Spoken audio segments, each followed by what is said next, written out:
Released in 2 days, and Nick Sorensen has finally met the media. Clayton Holloway is here for Vish Kumar, and we got a whole lot to get to on today's show.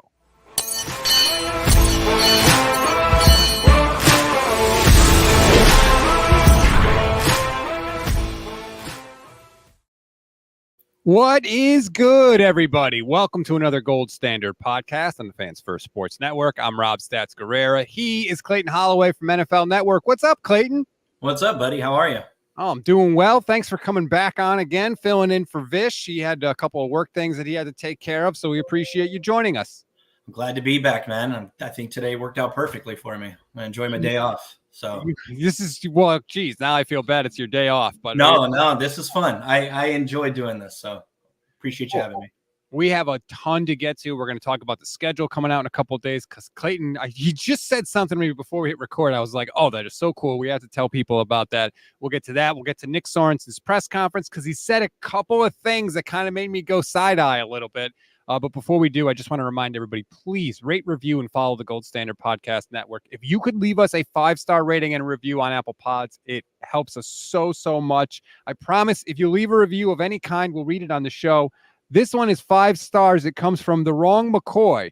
Tommy Likey is the subject. Thanks for the great content. I always enjoy Mondays with Akash and how he intellectualizes his takes on the Niners. Actually, that's Vish, the other Indian content creator for the 49ers, but thanks. He's clearly one of the team who graduated college most recently. Wednesdays with Grant only get listened to when the vibe is right. Sometimes I wonder if he's a secret Rams fan sent to openly poison our minds. Thursdays with Levin always provides great content. It makes me nostalgic because it feels like I'm listening to Winnie the Pooh and Eeyore. He is kind of like an Eeyore. And capping it off with a slightly inebriated Michelle on Fridays always gets me in the mood for a cold, frosty beverage at the end of the day. Thank you for the review. As I said, please keep those coming. All right, Clayton. I was so anxious to hear from Nick Sorensen on Friday. Like, can we see this guy? They haven't even officially, I feel like, released the coaching staff yet. Like, let's meet him. What kind of vibe does he give me? How does he handle himself? What does he say about the defense? And overall, I was kind of like, oh, this guy better be really good at football because he's not really good with the media. Yeah, well, which part of it was it that rubbed you the wrong way? His lack of confidence when asked why he was hired, or using the buzzword holistic several times when talking about Brandon Staley? So that's it. Exactly. That was the first one. Larry Krueger, I think, asked him, why did you get the job? Just listen to this response from Nick Sorensen. I think got you this job. I think you'd have to ask Kyle and John and ownership. I think I mean, I was here. I understand the defense, familiarity with it, with the guys, and how we play, what's expected. I think we all know what we expect out of the defense and our team. So probably have to ask Kyle about that. Every candidate for every job ever, Clayton, gets asked, why should we hire you? And you have to have an answer ready. Something. And what he gave us is, I was here. Yeah. Oh, man. Well, look, I totally agree with the sentiment, but not everybody's going to be Dan Campbell, personality-wise. I mean, we knew Sorensen was going to be the guy around combine time, and I think usually Kyle does a good job when he promotes within. But you look at Sorensen's background. I mean, he's a football guy. I mean, he has a lot of experience. I mean, where did he go to college? Virginia Tech. He was on the national championship team, played with Vic. He's been in the league for a long time. Mm-hmm. I want to give him the benefit of the doubt. I'm very old school. I'm not going to judge a book by the cover yet. I mean, he has the long hair going on and behind the hat. He's very quiet. His demeanor. He didn't sound too confident. But that being said, let's see how he does on the field first. I agree that just because he had, sort of a weird answer there doesn't mean he's going to be a bad defensive coordinator at all. It's not the first time we've seen that either. I can't give examples offhand, but we've seen some crazy, underwhelming coaching pressers, player pressers, and they ended up turning out being all right. Not necessarily just in San Francisco. I'm just saying overall. Yeah, and we've seen some go the other way too. Ben Sure. McAdoo, Adam Gase, Jim Tomsula for 49er fans of a certain age. And it goes both ways. That's completely fair. I was just stunned that his answer was, go ask Kyle and John. Yeah, Come on, dude. You got to have something prepared. You know you're going to ask, why are you the guy? What did Kyle like about you? What do you bring to this team that, some other outside candidate? You have something. Right. That's what you're supposed to be, the guy that's preparing to face the offenses all week, and you didn't have anything prepared for that. So that one made me nervous a little bit. And then here was the answer when he was asked specifically the question that I've been waiting for. What is Brandon Staley's role with this defense going to be? Just how I said it. It's more holistic. He's been kind of helping me overall. He's been involved with pretty much everything, as far as we did this. I've been kind of talking him through how we play certain things, watching stuff throughout the league and what other teams do, some of the things that he did. Would this fit? Would it not fit in our defense? And some things I was already familiar with just watching different defenses. You naturally see other defenses do things. And he's been more connected with the DBs and the nickels and, but he also has experience elsewhere with DNs and outside linebackers. But with the staff that we have, I think for me, it's going to just be really helpful that he's done it before and he's had success and he's been a head coach as well. So it's just, like I said, it's been great. Yeah, no, I get it, man. How do you defend that? How do you defend that? Maybe Brandon Staley's there to be the voice that Sorensen isn't. The question before, he brought up Brandon Staley on his own, and the line that he said was, quote, he knows how to build plans. And the more I hear about this from the team and from the people involved, it really does seem like they wanted to hire Brandon Staley to be the defensive coordinator. They didn't want to get a bunch of crap for it. So they're trying to sell us that Sorensen's the defensive coordinator and Brandon Staley is just this babysitter / helper / I don't know what. I'm not saying it can't work. I'm saying it's a super unique situation. It is unique, but I mean, let's say that is true. I'm not mad about it. I mean, we saw what happened with Wilkes last year. I mean, it started off great, and then it kind of went off the rails. Let's say Sorensen doesn't do well. I mean, if you're Kyle Shanahan, you've been this close every year, and something goes wrong. Why not have a second voice in there to play like I don't know if de facto is the right word, but maybe like a de facto DC that's also there to babysit, for lack of a better term, Sorensen. That does bring experience to it. I'm not mad at the situation. It is very unique, but as a 49er fan, I can see worse things. They could have hired outside the building like they did last year, and it didn't work well. Now they bring in a guy that's familiar with the defense, and then you have someone else with a little bit more experience just in case to help out. I think they're doing the same thing they did last year. They're just putting lipstick on the pig, and they're telling you Sorensen's the DC instead of Brandon Staley. Maybe, yeah. If they wanted to hire Brandon Staley, I would have been fine with it. Like, Brandon Staley has shown he's been a good defensive coordinator when he only had to be the defensive coordinator. I would have been fine with it. I feel like they're trying to have their cake and eat it too. Plus, I feel like it puts Sorensen in a tight spot because if he struggles early, like, the dude that's going to replace you is literally right there. He's already part of the staff. Yeah, it's like the Wilkes situation where it's like, come down from the side. It's like, oh great, all eyes on me right now. Right out the jump, all eyes on me. It's like, oh my, I can't mess up. I can't have one. I can't call a nickel blitz right here. So. Gabe Garoni, YouTube channel member. Thanks. Shout out to all the YouTube channel members. Gabe says, is Sorensen cover for hiring Staley, given Kyle's success promoting from within and failure with Wilkes? He has had success from promoting from within. And so it's fair to say that. Look, he had Robert Saleh. He picked Robert Saleh. He nailed it with Saleh. He promoted D'Amico Ryans from within, and D'Amico was even better than Saleh. D'Amico crushed it. So if you say Kyle deserves the benefit of the doubt, yes, that's fair. I agree with you. This whole situation is very, very odd. That's all. Why do they always do this to themselves? Why do they want to put themselves in situations where everyone questions everything? Like, why can't you just sign Ayuk and get it out of the way when we know you're going to do it? Why do you got to make things so difficult and get the fans in an uproar? They do seem to. They like this. They like this. We're always talking about them. We always have something to talk about. This team is never boring, ever. Thank God for that, by the way. That's good for business for me. But you're right. Like sometimes, even the way like they handled Lance, it always seems like they could shut the door and end the controversy and end the conversation, but they don't ever. They don't want leaks within the organization like they used to have really badly several years ago. But yet you draw more attention to yourself by doing you don't want the leak, but then again, you're bringing the attention to yourself with all this unnecessary stuff. They seemingly love it. They're always in the conversation. They're always interesting. Yeah. The schedule is going to come out in 2 days. I would be willing to bet a significant amount of money they're going to have the full boatload of primetime games because this team is a national brand and they have so many good games on the schedule. It's absurd the good matchups the 49ers have this year. They're just like a nonstop content factory. Yeah. Makes business good for you, man. Absolutely, it does. Speaking of the schedule, by the way, Clayton works for NFL Network. And I said to him before we went on the air, oh, you probably know the whole schedule already. And he was like, well, I will soon.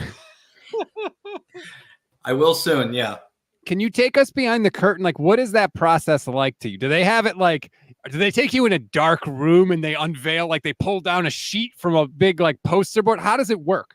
It's a very secure process. The league does not want the schedule to leak, although it seems to always leak every year. There's some bad person behind the scenes that somehow gets a hold of it. Basically, from our standpoint, we get it in a little bit advance because we need time to prep it for NFL.com. We need time to prep our graphics for our schedule release show, have everything ready to go on our ticker. So you can't get it same time and then everybody's just scrambling to get it ready for TV and for the web.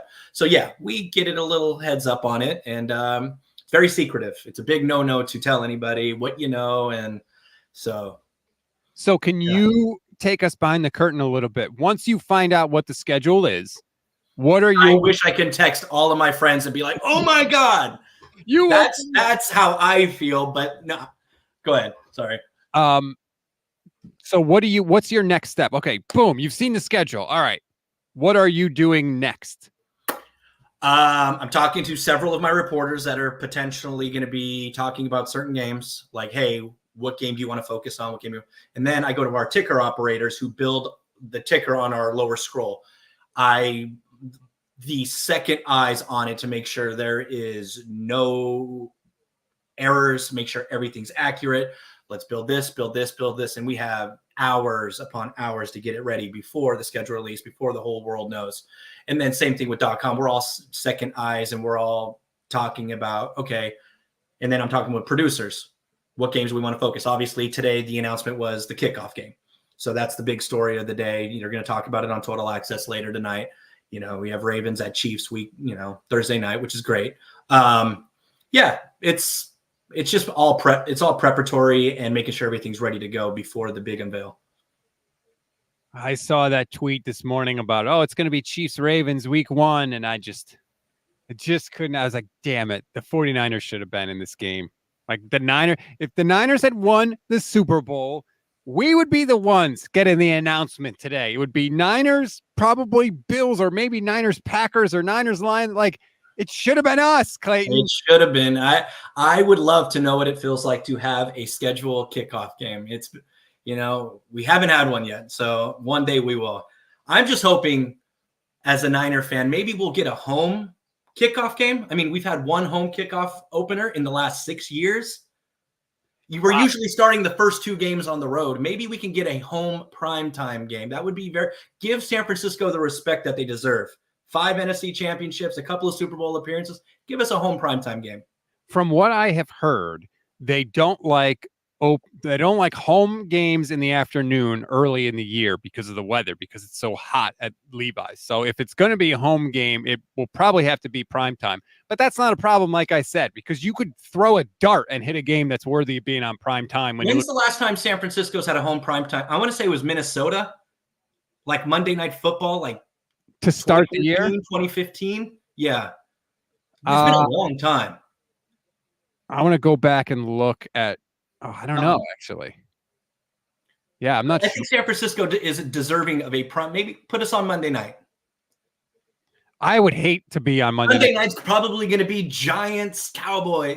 Come on. I don't want an NFC East. Giants, Cowboys, it feels like. I like being in the regular window in week 1, especially if your team is on Monday in week 1. Like, you wait all summer and you're like, oh, the schedule, we're counting down to week 1. And then you get to Sunday and everybody else is watching their team play. And you're just sitting there like, we got to wait that one extra day. But would you rather be on the road at Pittsburgh?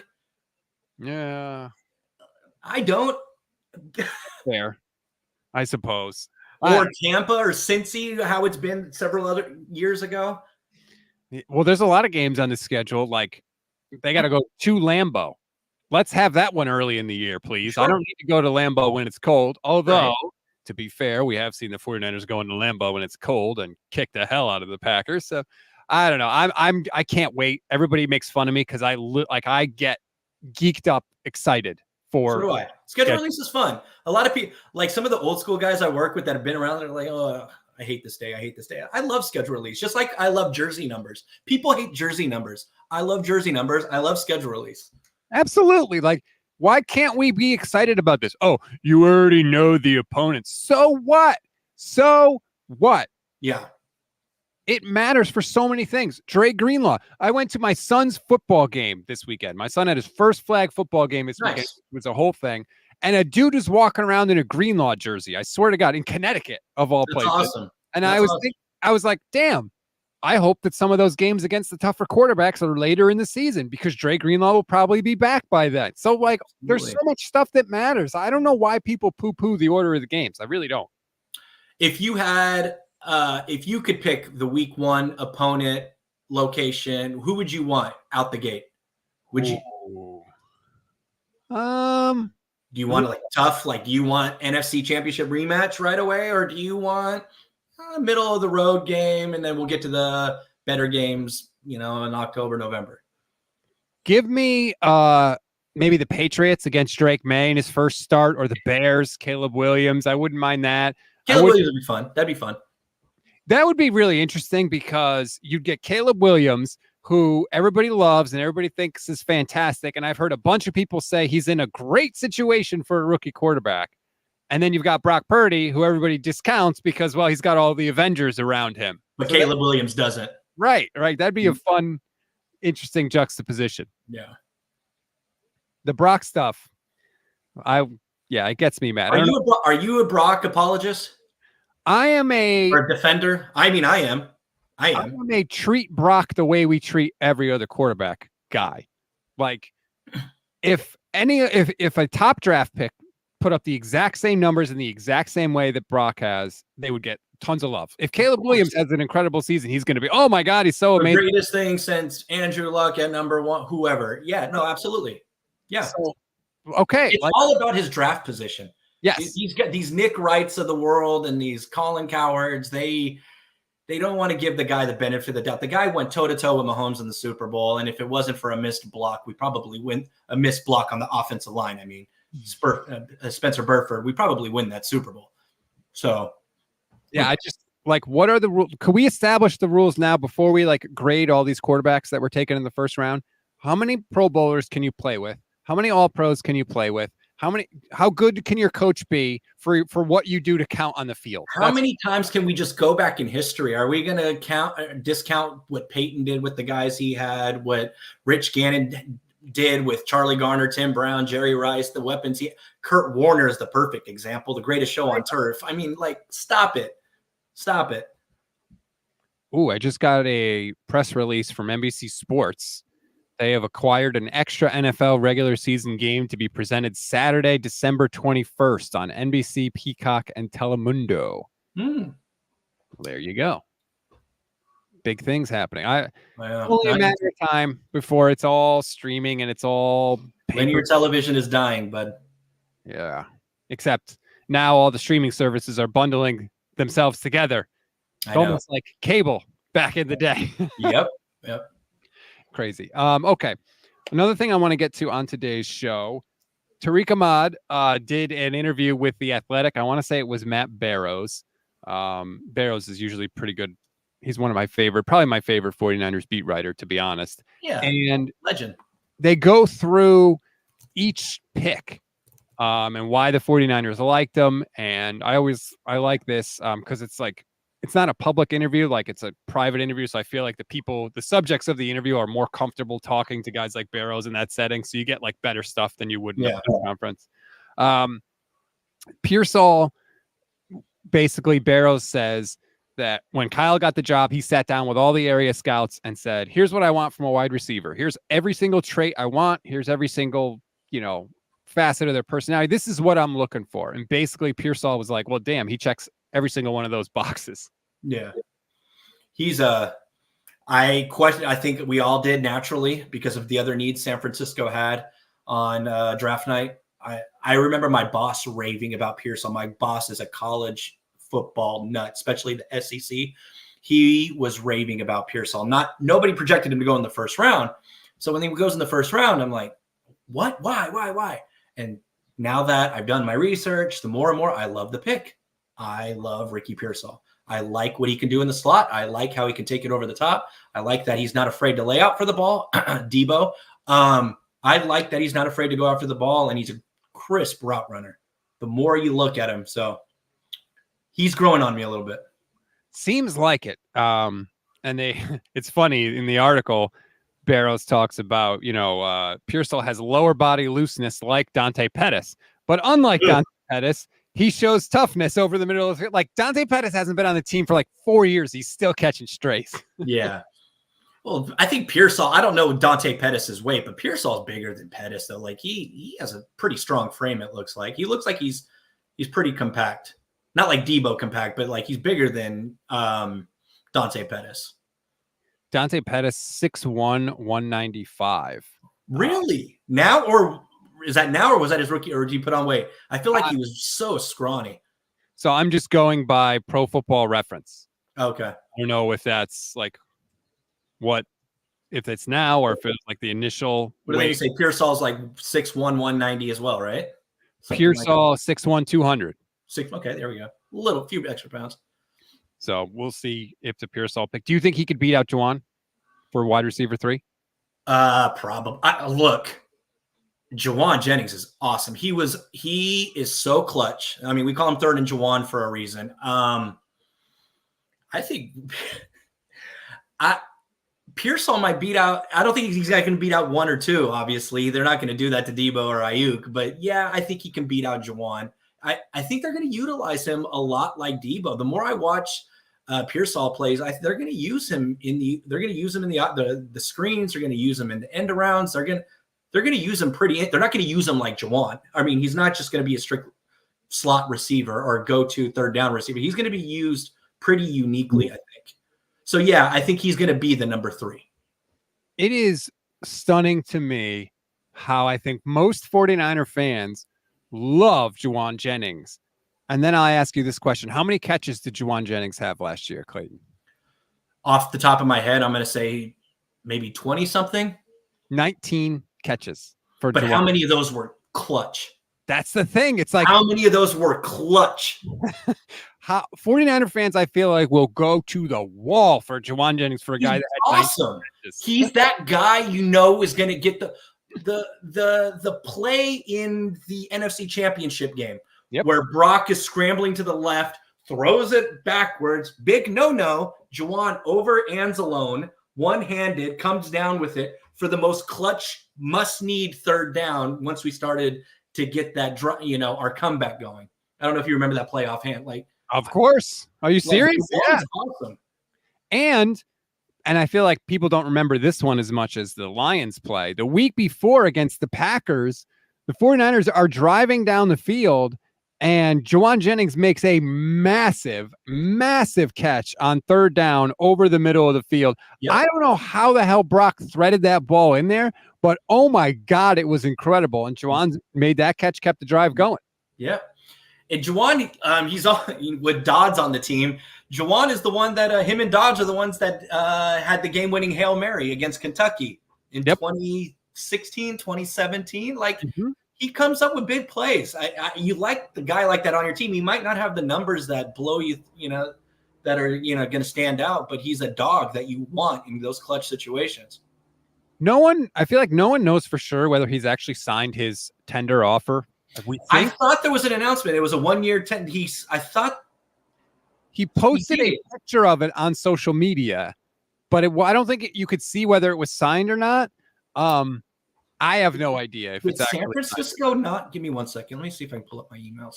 I know they offered it to him. I just don't know if he's actually signed it yet. But whether he signed it or not, he's a free agent after the year, so they needed to do something to plan for that. And I think there's a very real possibility that next year you're looking at Brandon Ayuk and Ricky Pearsall as 1-2 in the 49ers wide receiver room. I agree. I'm trying to find it. Could have sworn he did. It was like, I feel like no one knows. It's like this great mystery with Jauan Jennings, whether or not he signed it. Maybe you're right. Yeah, 49ers tender contract with Jennings. 49ers tender 1-year contract to restricted free agent. This was back on March 12th. Right, they offered it. But did he sign it yet? Oh. Yeah, that's a good question. I don't know. Yeah. I have a lot of emails. I don't know if I'm going to waste time looking for it. Gabe Garoni, YouTube channel member. Shout out to you, Gabe. Nice to have you back.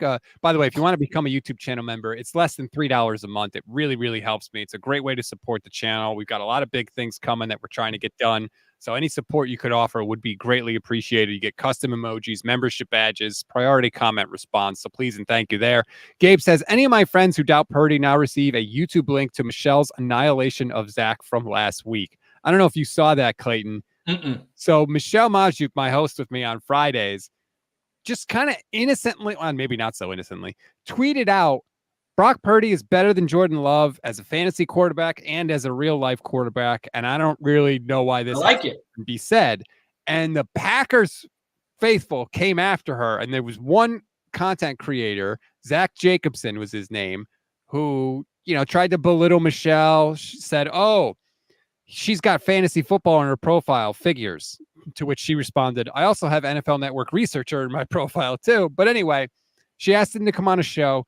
They came on a show specifically to argue Brock versus Jordan Love, and Michelle came strong. She came with 6 full screen graphics of stats, and she beat this guy into submission. It was a beatdown. So here's the thing with Jordan Love.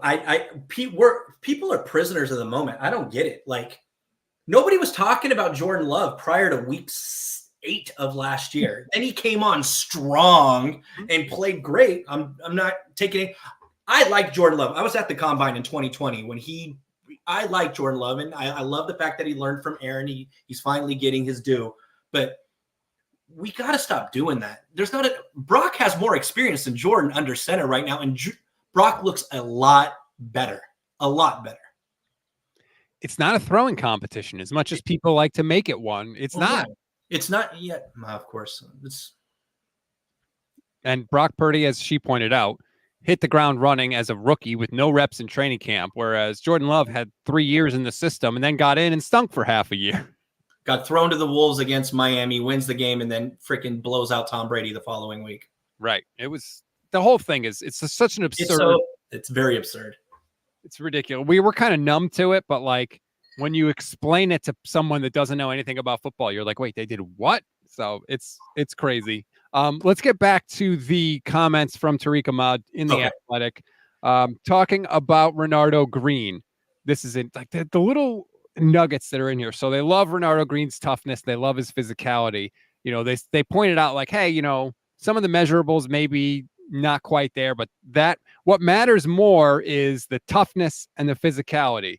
And they learned that lesson with Ambry Thomas and Diamador Lenore. And it's like, oh, Ambry Thomas, there's a shot to you. Yeah.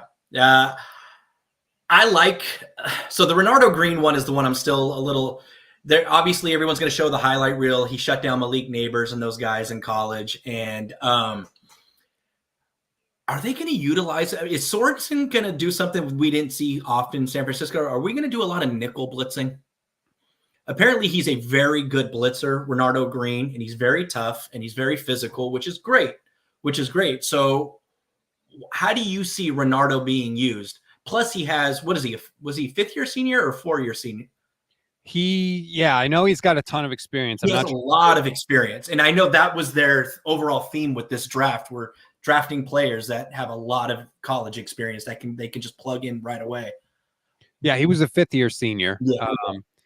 They used to do that with K'Wan Williams. Remember, it was a shark blitz, they used to call it. Mm-hmm. So they did say that Green's going to start in the slot, which I was kind of surprised about because I really thought they were going to keep Diamondor Lenore there, but whatever. Lenore's good. It's so early. Do we know that for a fact, though? I think they said they want to at least start him in the slot so that because they know he could play outside, they're saying, and they kind of want to build up the versatility. Interesting, because Diamondor's been playing he's played so great at the end of the year. I know. That's why I was surprised too. But look, just do what these guys do well. Don't ask them to change who they are. Just accentuate the things that they do well. I feel like that's when you get into trouble, when you're asking somebody to essentially play left-handed, right? Like, oh, you're a good cook. Can you farm? No, that's not. I'm a cook. Don't ask me to do something related to food that's not the same thing. Just let me do my thing. So I feel like that's the way to get the biggest contribution from these guys as fast as possible. And that's really what I want to see from this draft class. Give me something, because for the past two, it's been dicey. It's been dicey outside of 2019 when you hit home runs with Bosa and Debo and a couple of late round picks since then, and obviously Purdy. It's very dicey. These guys better come in and contribute right away, because there was a lot of great projected talented guys that they passed up on that they could have easily grabbed. The Cooper DeJeans, the Kool-Aid McKinstry's, the Renardo Green, Malik Mustafa. I like that kid. I like this kid's toughness. He can play safety. He's built like a little linebacker, Bob Sanders type. Like, I see what they're trying to do. So I hope it works out with, bring guys in that you don't need, that are too raw. Like, we've made that mistake too many times with the Trey Lances and other players. So Melaniac watching on YouTube says, Stats Hedberg over here. Yes, I did steal that "you're a good cook, can you farm" line from the great comedian Mitch Hedberg. It's an homage. I'm not trying to I'm not trying to fool anybody here. I need to get into Mitch Hedberg more. I used to love Greg Giraldo, and Greg Giraldo always raved about Mitch Hedberg. All those old school like roast comics, they would rave about Mitch Hedberg. Mitch Hedberg was, God rest his soul, he had the weirdest delivery ever. If you just read a transcript of his jokes, you'd be like, this guy is not funny at all. Like, what is the deal? But when you see the way he delivers it, it's ridiculous and hilarious. Yeah. But obviously he had his demons. I once went to a show. It was supposed to be Lewis Black, Dave Attell, and Mitch Hedberg. That was going to be the 3 acts. And I was like, oh my God, this is going to be awesome.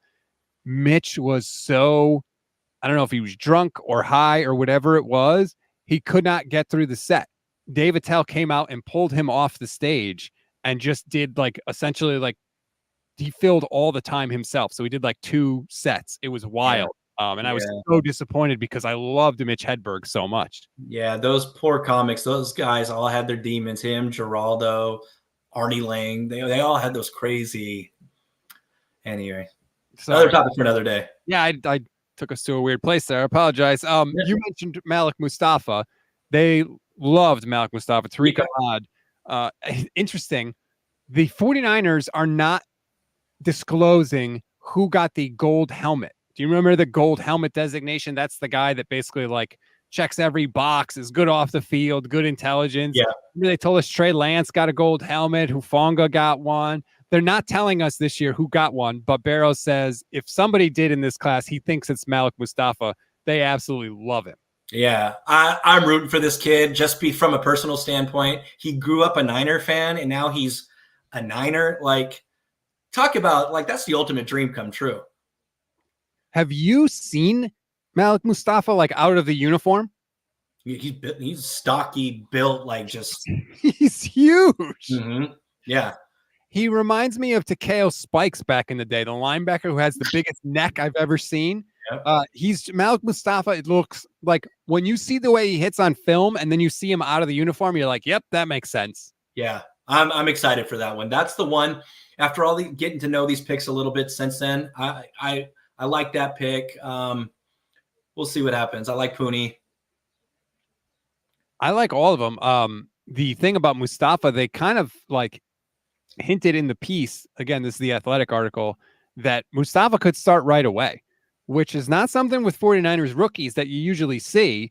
But they really like him. They talked about his maturity. So I would love to see it. Like, give me kind of that thumper. Starting where though? Like maybe in place of Hufanga. Yeah, I was gonna say Hufanga should be ready, right? You would think. He tore his ACL in week 11, which I know is kind of late, but also like it's not crazy. I thought I saw something where his recovery is going like he's ahead of schedule. Maybe I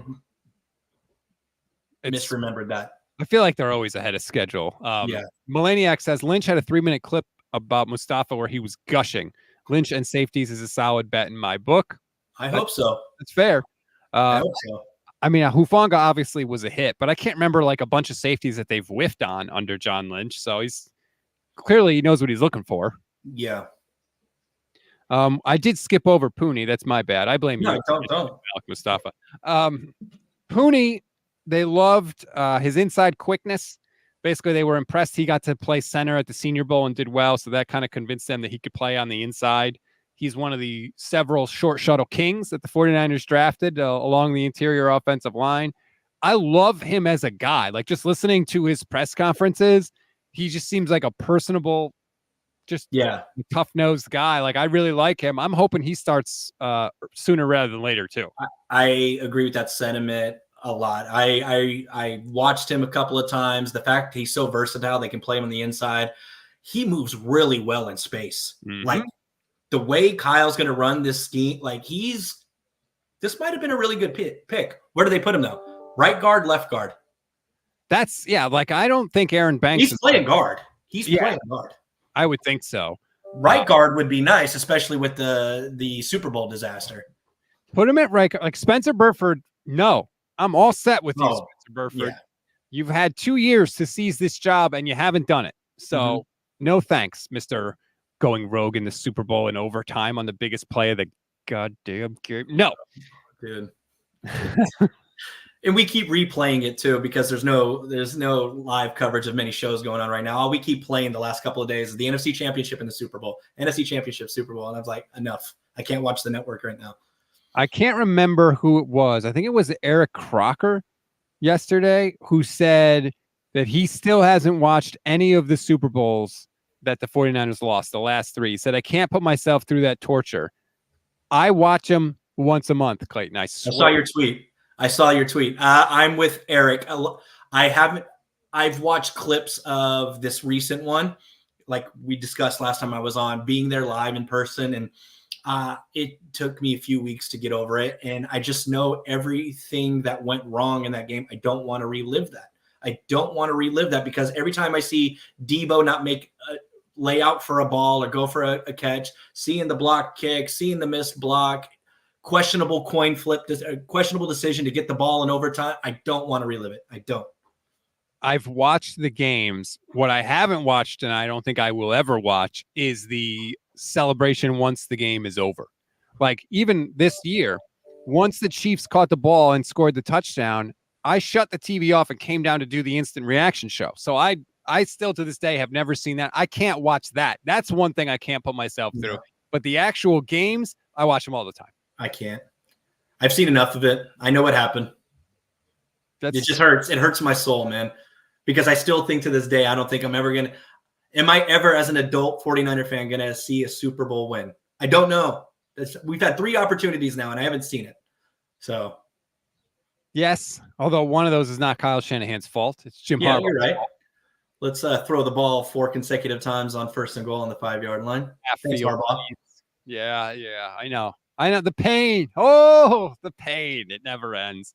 But yes, I do watch them. And you know, there's no reason the 49ers can't go back to the Super Bowl this year. I know everyone's, pumping up Detroit and they're pumping up Green Bay. And just don't lose the games that you're not supposed to. Don't lose the games that you're not supposed to lose.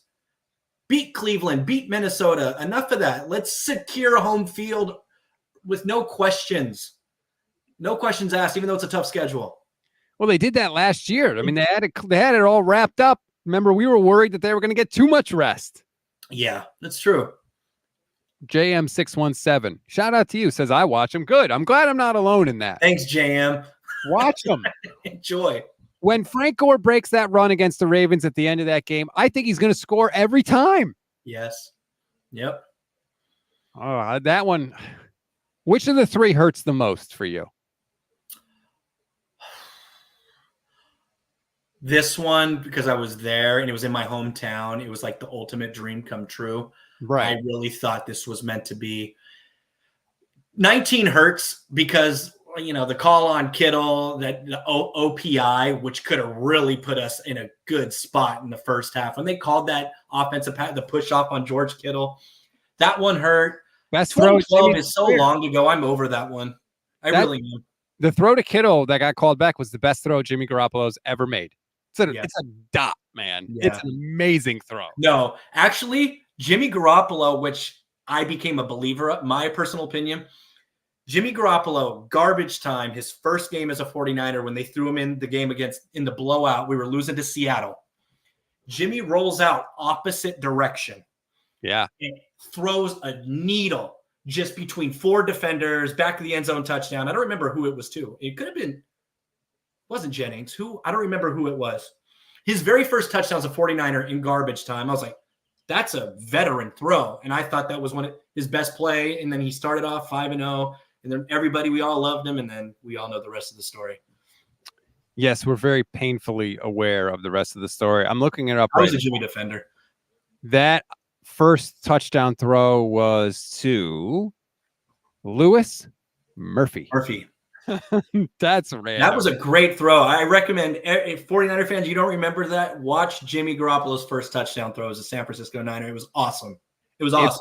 It's funny. If you go back and watch Jimmy before he tears his ACL, he was great. He was so much more mobile in the backfield, extending plays and running around. And I was stunned by this. Kyle Posey of Niners Nation interviewed Jimmy at the Super Bowl this year. And he talked to Jimmy. He said, you used to run around a lot more. And Jimmy was like, yeah. He goes, tell me about it. He's like, if I haven't torn up my knee, he didn't actually say it, but Kyle basically said, you might still be here. And Jimmy was like, well, I'm not going to say it, but you can say it. Like, I mean, the guy played linebacker before he was a quarterback. He's an athletic guy. We were talking about Dante Pettis earlier. Do you remember it was Jimmy's, when did he play Minnesota? It was like week 2, week 1, week 2? Week 1, I think. Jimmy rolled out backwards, back of the end zone, laid it over Dante Pettis. Great throw. Jimmy was awesome before the injury. And it's funny because like we just see a guy like, oh, he came back from it, and like he himself was limited. Yeah, like I would love to know the more details about that. Is his knee, will it not hold up if he plays that way, or like is he just scared to do that because he's worried about hurting it again? Like you can see a huge difference in the way he played. Oh, absolutely. Meanwhile, and now we've got Talanoa Hufanga coming back from the same injury, a guy that ran like a 4.61 before the injury. Now 4.7 range. I like Huff, man. I hope he's just as good as he was before. Yeah, Hufanga is one of my favorites. I love the way he plays. Awesome. I love the way he's always attitude, personality, everything. He's the ultimate team player. I mean, he learned from Palomalu. I mean, doesn't get any better than that. They're not going to re-sign him, I would imagine, right? This is probably his last year with the Niners. I mean, let's say he's available week 1. Let's say he comes back week 1 and he looks just as good as he was before. I think they do. I would love it. Like if he loses a step or two, yeah, I think you're probably right. I love the guy. Like I'm totally biased because I remember his like impact plays, and I don't remember plays where he kind of screws up the coverage or just, isn't fast enough to get back. I'm totally biased when it comes to him. Yeah. If there's any player 1 year left or that's due for a contract that you're willing to move on from, who is it? Aaron Banks. Okay, that's fair. No superstars. Like, I mean, obviously you want to keep Ayuk after this year. You're okay. I think you're okay with, you don't want Debo around anymore. You were good with trading him during draft. Yep. Right. Yeah. Anytime they want to trade Debo is fine with me. Not saying he's not great. Not saying he doesn't take over games. I'm saying if we got to choose one of these like high paid people to let go, Debo would be my choice easily. Yeah.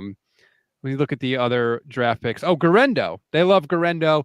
They mentioned his pass catching, that I thought was really interesting. He had like 300, 400 yards out of the backfield last year or during his career in college, which he's pretty good catcher, if I recall that. I have heard that Larry Krueger thinks that he's going to be the fullback. And let me just say, if you have a fullback that's like 6 feet, 220 and runs a 4.33, that would be freaking amazing. This goes back to the experience thing. Guerrero has so much college experience. Look at the amount of games he's played. Like where was he at before Louisville? Was it Wisconsin? Isaac Guerrero, before he went to Louisville, was Wisconsin. Yeah. He returned kicks too. And that's what they mentioned in the article, is that they returned kicks too. Yeah. The Niners have so many guys that could be deadly on kick returns. Debo. Some of them I don't think are going to be back, but. Right, but like, take your pick this year. You could put Debo back there. You could put McCaffrey back there. You could put Guerrero back there. You could put Pearsall back there. You could put Jacob Cowing back there. I think that's where Cowing and Pearsall. It's going to be interesting with this new kickoff rule and what these speedsters do, who they're going to utilize. McCaffrey, I mean, his vision. I mean, obviously, if you don't want to overutilize and risk, I mean, I think McCaffrey in that situation would be amazing. Him and Debo both. Yeah, like I think we're going to see a bunch of crazy stuff on kick returns. Yeah, this year in the league. I think preseason is going to be nuts because they're going to figure out, how do we block it? Who do we put back there? Do we have to put different people on the kickoff coverage units, like different positions than we used to have? I think like no one knows what the hell to do. It's going to be a weird couple of weeks. Yeah. It'll be fun to watch.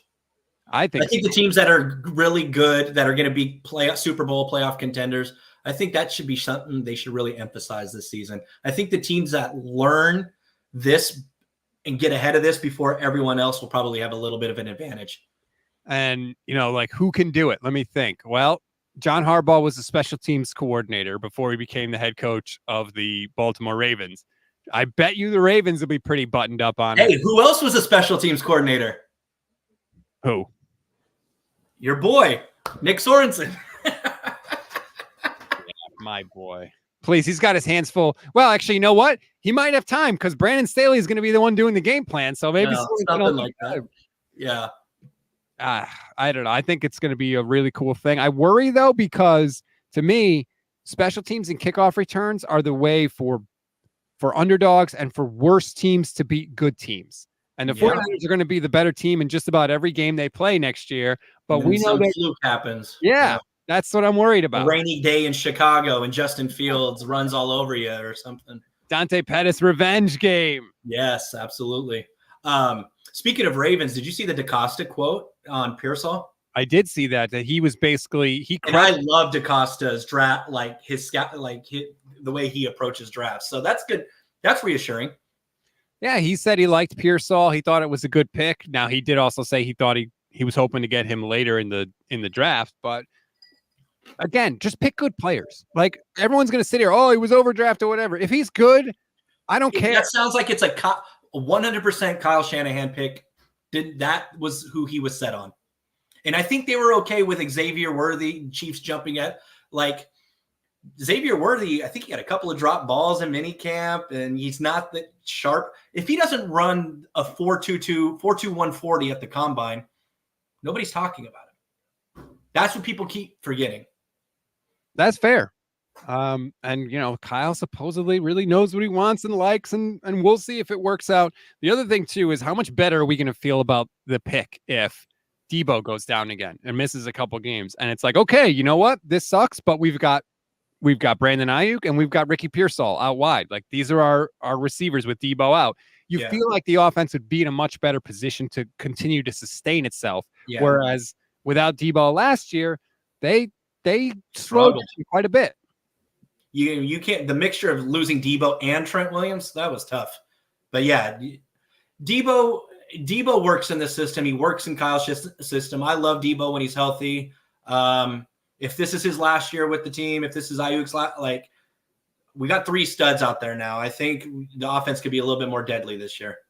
Which is crazy to say because they were freaking deadly last year too. Like as much as I know they didn't, they had some games where things slowed down. How many times did we sit there? I know I did in the instant reaction show going, ho hum, another 30-point game, another double-digit victory. and the 49ers were taking their gas off, their foot off the gas in the fourth quarter because they were kicking ass. Like, they were a great offense last year. I'm the old school, like, off season matters, off season reps. I mean, this is Brock Purdy's real first off season as the start. He didn't get to do it last year because of the injury. So I'm really excited what they're going to do this year. I'm actually more excited for this season coming up than I have been in a while. I mean, I'm over the Super Bowl. My other teams in other sports are not in the playoffs anymore. So, like, I'm just going to enjoy my summer, stress-free of sports, looking forward to the NFL season. I feel like you are very different than a lot of 49er fans out there. I feel like most 49er fans are still hurting.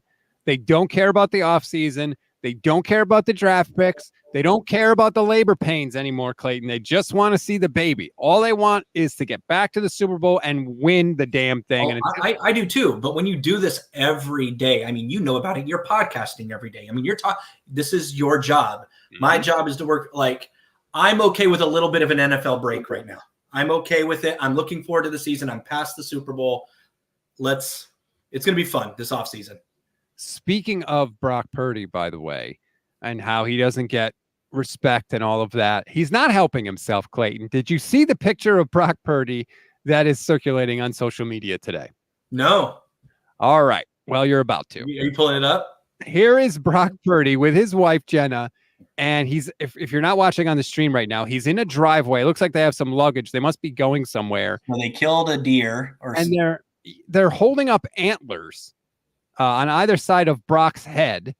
And he's dressed like Brett Favre. Yeah, he's dressed like Kirk Cousins. Like, he has a maroon button-down shirt, and he's got jeans on. The shirt is tucked into his jeans. He's got like a brown or a tan dad belt on. I love it. Sneakers, just these like plain Jane aviators with the reflective lenses. Like, I love it. But I don't know. That's why. I swear to God, I think this is a real thing. It's part of the reason he doesn't get love for his play on the field, because people can't justify. They can't. I can't think of the word I'm looking for. They can't see this guy being a Super Bowl winning quarterback. Yes, or like a baller on the field. Like, they can't I can't think of the word. Those two things don't compute for them. They like, watch the tape. Look at the success. Look at the numbers. I mean, it sounds bad as Florio when he said, "Oh, I don't see this guy being a franchise. His last name rhymes with Turdy." I don't know if you ever remember that. That was I remember it. It was the dumb, like, who was it that was on there with him? It was Sims or no, Peter it wasn't King? Sims. It was why am I brain party? Peter King. Peter King was blown. Like, what are you saying? This is the most ridiculous thing I've ever heard you say. I don't care. I love the outfit. Would you rather him be like Garoppolo, going to Greek restaurants in Beverly Hills with porn stars making headlines? Like, no. Like, I like this guy, man. Trey Lance Monday says he's wearing Wranglers. I bet those do look like Wranglers, which I've worn Wrangler jeans. They're the most comfortable jeans you ever put on in your life. So I'm not throwing shade here. Dresses like my PE health teacher back in high school in the late 90s, you know? Brisbee Life on Twitch says he's 24 going on 45 aesthetically. Yeah, he kind of is. Like, and I think people cannot reconcile. That's the word.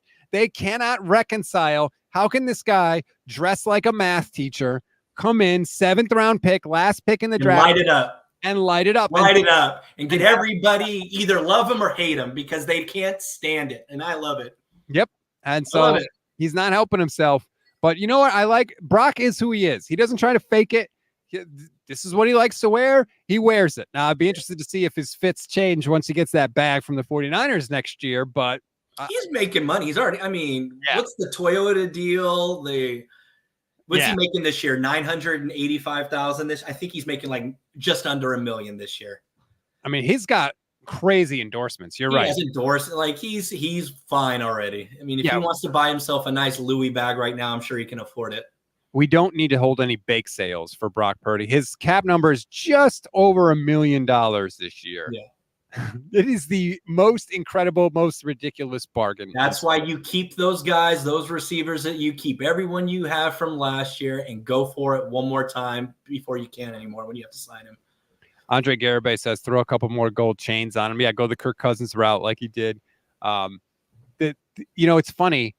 I thought of the Cowboys with this whole Dak situation and what's going on, and how much of a boon the Cowboys had. I talked about this when I was doing NFL shows. Like, you had a 4th-round starting quarterback. You had an incredible advantage if you were the Cowboys, and they never even got to an NFC title game with that. Now Brock is super high, or Dak is super highly paid and all that stuff. Mm-hmm. At least with the 49ers, they have maximized this window. They got to the NFC Championship game when Brock was a rookie, and they may have won the damn thing if he doesn't get hurt. Last year, they went to the Super Bowl. Like, they are taking advantage of the fact that he's making no money. Yeah. They're in a great situation. Just fucking win the big one, Kyle. Just have a better game plan. Defer in overtime. I will never forgive him. That's the most avoidable. Defer in overtime. The fact that the Chiefs were giddy on the sideline when they chose to take the ball. Travis Kelce was cackling about it in the podcast afterwards with his brother, just sitting there laughing. Full of himself too. And the way he treated Andy Reid on that sideline, like, this guy doesn't deserve a third one. Man, to hear Dre Greenlaw talk, if he doesn't get hurt, like Greenlaw, that has to be such a crazy experience for Greenlaw specifically, right? Yeah. No, just, what your responsibilities are. You know what you were doing on the field. The first 3 series, he was everywhere in that Super Bowl.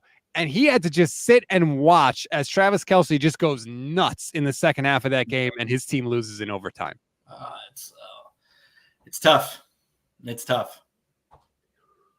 Deep breaths. I'm ready to get hurt again. I'm gearing up for it. I'm excited. Like, if there was a 49ers game on this Sunday, you wouldn't be excited for it? I would be super excited for it. Me? Yeah. Like a real game? Oh, of course. There's nothing. I haven't missed a 49er game since my mother's funeral, I think. 2011. And then I was still getting updates on my phone. It was a comeback game against the Philadelphia Eagles in 2011. Oh, the Harbaugh game. It was that we were losing that game, and I was getting my mom had her funeral that day. I had my mom's funeral that day. True story. And I think that was the last game I missed, and they ended up winning still. So 24-23, yeah. Something happened. Like, there was a crazy tackle on one of the sidelines. I don't remember who it was. Somebody made a big play. I don't remember exactly what the play was that game, but that was like the last 49er game. Of course I'm going to be excited. I would be too. I don't know if I just don't want to keep watching replays of the NFC Championship and the Super Bowl. Put on 2011 division game against the Saints. I'll watch that. It's like one of my favorite games of all time. Jason Aponte, who hosts with us on Tuesdays, had a piece for Niners Nation. What is the 49ers game that gave you goosebumps? And for Jason, that was the game, the 2011 Saints game.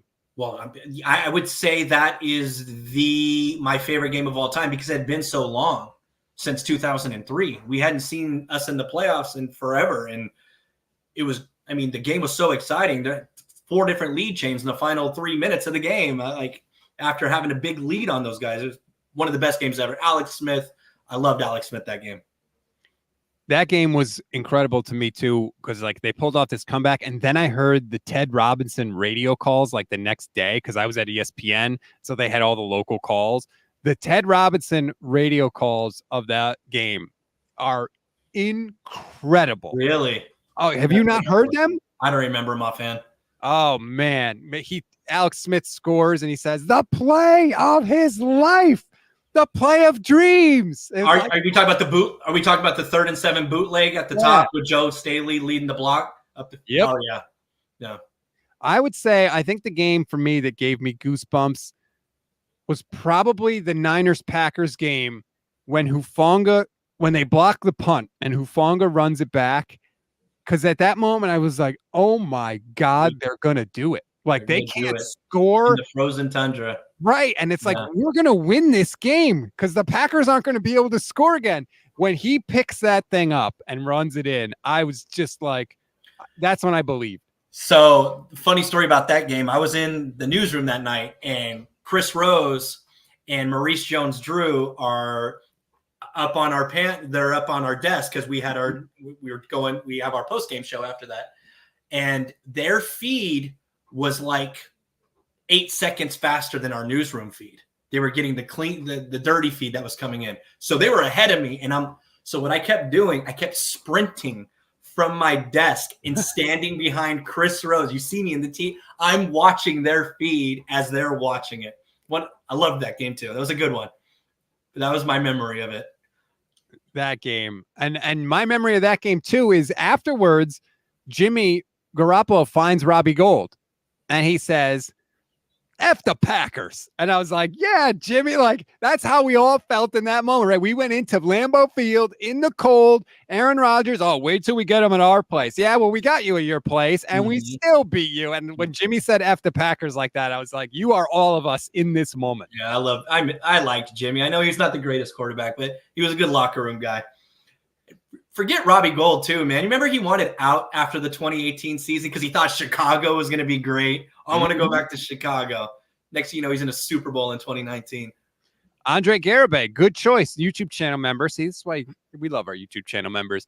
The pick at the stick. Pick at the stick when Navarro Bowman ran back to pick 6 against Atlanta.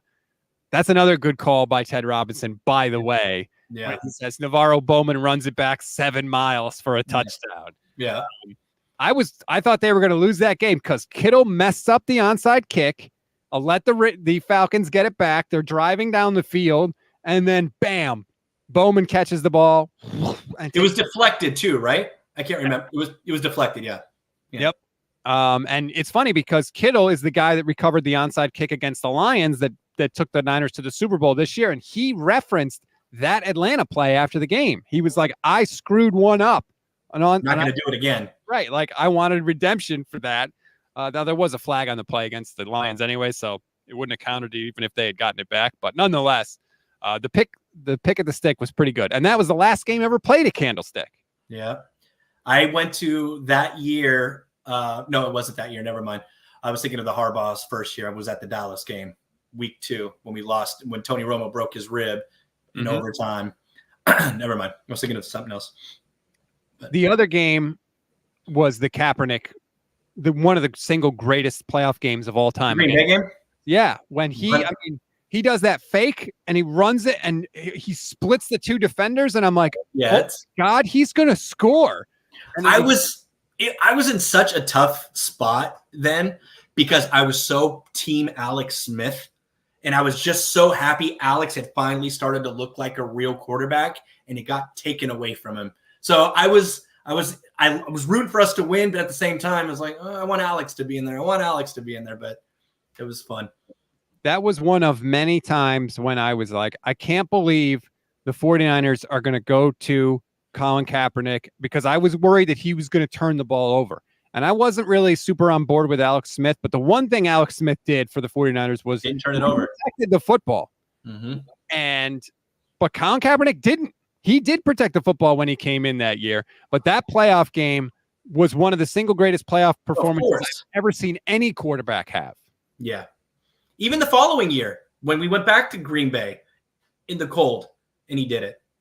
Yes, that's true. And he was going sleeveless, and it was like 5 degrees out.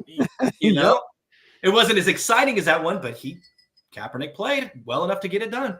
This team has had some freaking playoff moments, man. Like the Kaepernick game, the Saints game, like you mentioned, they have had incredible, even the losses that the Richard Sherman play against the Seahawks, like unbelievable. I tweeted something. I think it's pinned to my Twitter. You could pull it up. Your worst moments as a sports fan in images, and the Richard Sherman deflection is one of them.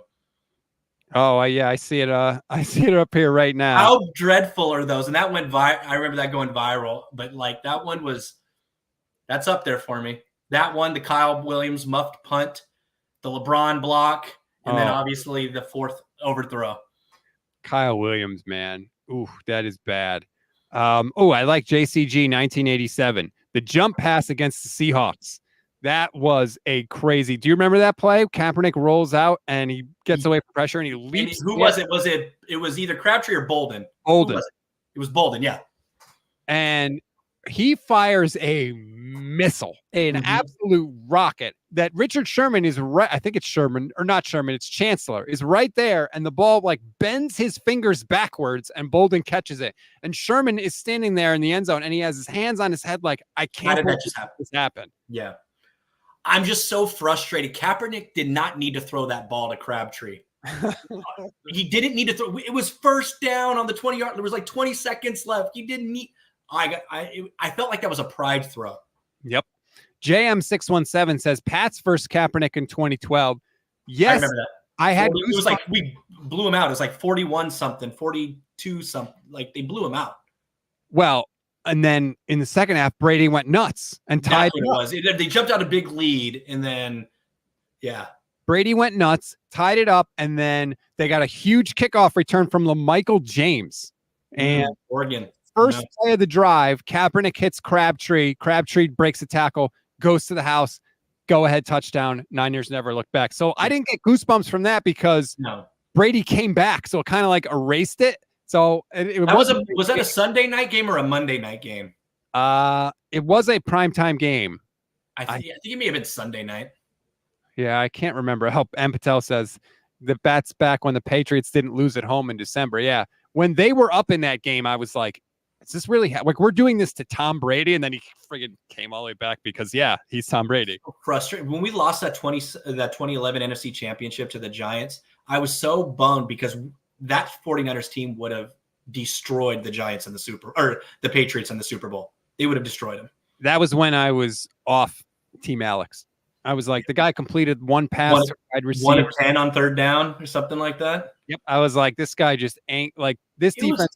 But he started great because the first touchdown was a bomb to Vernon down the sideline. It was like a 70-something yard touchdown. But once the weather got crazy, I think it was just a slop fest. Yeah. Oh man, I did not expect. There's just too many NFC Championship losses. Like San Francisco could have legit been to like 12, 13, 14, 15 Super Bowls, and they have so many NFC Championship losses. Yeah, the 49ers have been to more NFC championships than any other team in the NFC. Yeah, it's not even close. They have been to like 17, right? Yeah, I think so. I'm trying to see. They have been to 19. 19. And they've only been to 8 Super Bowl. What? 8 Super Bowls. 8 and 11. That is crazy to me. Yeah. They have been so close for so long. 30 years now. 19 Super Bowl opportunities. Frisbee life. The trauma is real. Yes. It's sad when you think about it. It's fun, though. That's what makes us enjoy being fans. I'm ready to hurt again. I am. Like, after the Super Bowl, I was so down and I was in a dark place, but now I'm ready. Let's go. What's more likely? A Super Bowl win or an NFC Championship loss, in your opinion, this year? Oh, NFC Championship loss is more likely. Just winning the Super Bowl is friggin' hard, man. And I mean, the reality back to it is hard. If you get the number 1 seed, you win one playoff game and you're in the championship game. I know. Like, I'm not saying that's why you don't lose the games you're supposed. Don't lose. We should have been at home 2 years ago against the Eagles. We should have been at home. Yeah. Well, they weren't. And they got everything they possibly could have wanted happened for them last year, and they still didn't win the damn thing. They got home field advantage.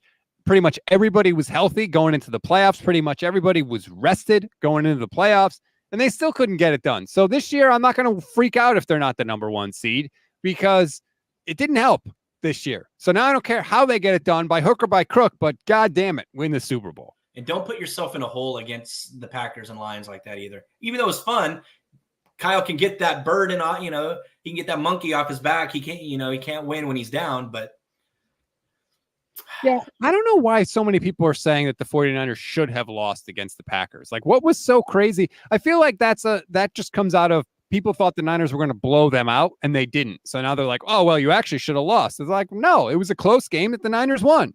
Yeah. Yeah. And Darnell Savage dropped a pick 6. I get it. There was 5 minutes left in the first quarter when that happened. So let's stop acting like that decided the game. Yeah, but nobody ever wants to throw it, reverse throw that around like, well, we should have beat the Rams in 2021, if we don't drop an interception in the fourth quarter. You can look at it both ways. There's another friggin' goosebumps moment. Jankowski dropping that. Jankowski, man. It was such an easy play that Joe Buck is announcing the interception because he's assuming it's going to happen. And then he's like, oh, no, it's not intercepted. I always feel like every time a moment like that happens, it's just doom is Christian McCaffrey fumbling on the opening drive of the Super Bowl just is the ultimate red flag to me. It's like, okay, this isn't going to be our game. I just get those weird feelings when stuff like that happens. Like, I don't know. How do you drop that interception? The world, I don't know. I mean, I don't know how you live with it if you're him, too. I mean, sure, he's got to be thinking about that forever. Was that his last play? As a Niner, yeah. He was gone after that. And he didn't play with anybody else, right? I don't know where he's at. Cleveland? No, I think he's out of the league. No, he went somewhere. He signed with somebody, or at least was on their team. Pro Football Reference says his last season was 2021. I think that was his last ever play. Really? I thought he went somewhere.